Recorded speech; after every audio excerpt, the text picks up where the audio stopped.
बहुत टाइम पहले की बात है। एक हस्बैंड वाइफ बहुत बड़ी दावत रखते हैं। आप उस दावत के अंदर बहुत सारे लोग आते हैं और ये लोग पर्सनली सबको जाके सर्व करते हैं। आप एक बैगर वहाँ पर आता है, जो वाइफ़ होती है वो बैगर के पास जाती है और बैगर को देती है खाना।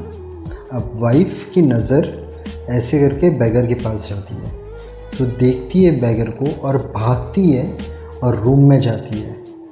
अब उसे भागता देखकर उसका हस्बैंड उसके पीछे भागता है और वो जाके देखता है तो रूम में उसकी वाइफ बहुत ज़ोर ज़ोर से रोती है, बहुत ज़ोर ज़ोर से रोती है। उसका हस्बैंड आके पूछता है तो रो क्यों रही है?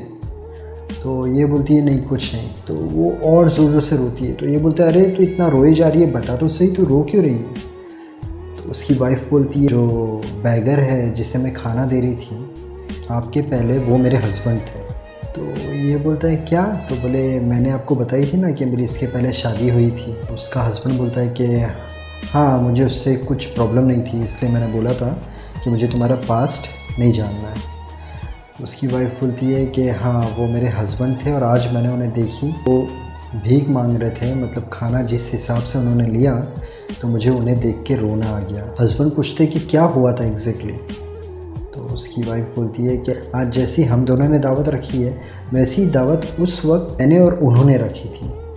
अब उस वक्त ऐसे ही लोग खाना खाने आए थे और एक बैगर भिखारी आया था हमारे पास और वो आकर खाना मांग रहा था।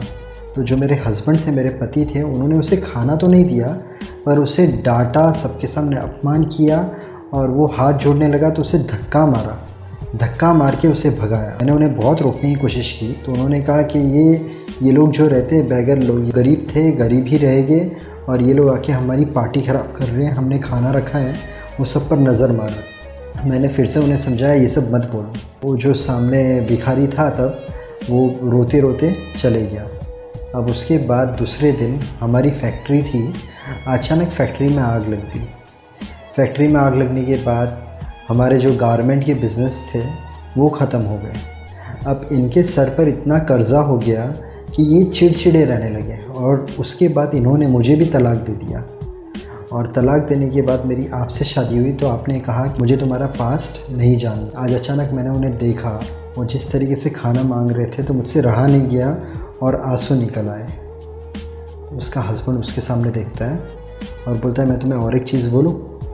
उसकी वाइफ बोलती है हाँ बोलो। हम लोगों ने जब दावत रखी थी उस वक्त वो जो भिखारी था, जो रो रहा था, जिसका अपमान हुआ था, वो भिखारी मैं था।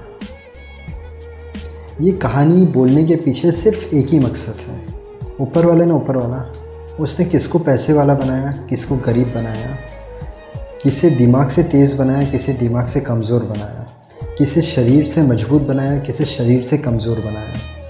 तो आप अगर आपके पास बहुत ज़्यादा पैसा आ गया कभी, तो आप अगर किसी को पैसा नहीं देते हो कोई बात नहीं, पर किसी का अपमान मत करो।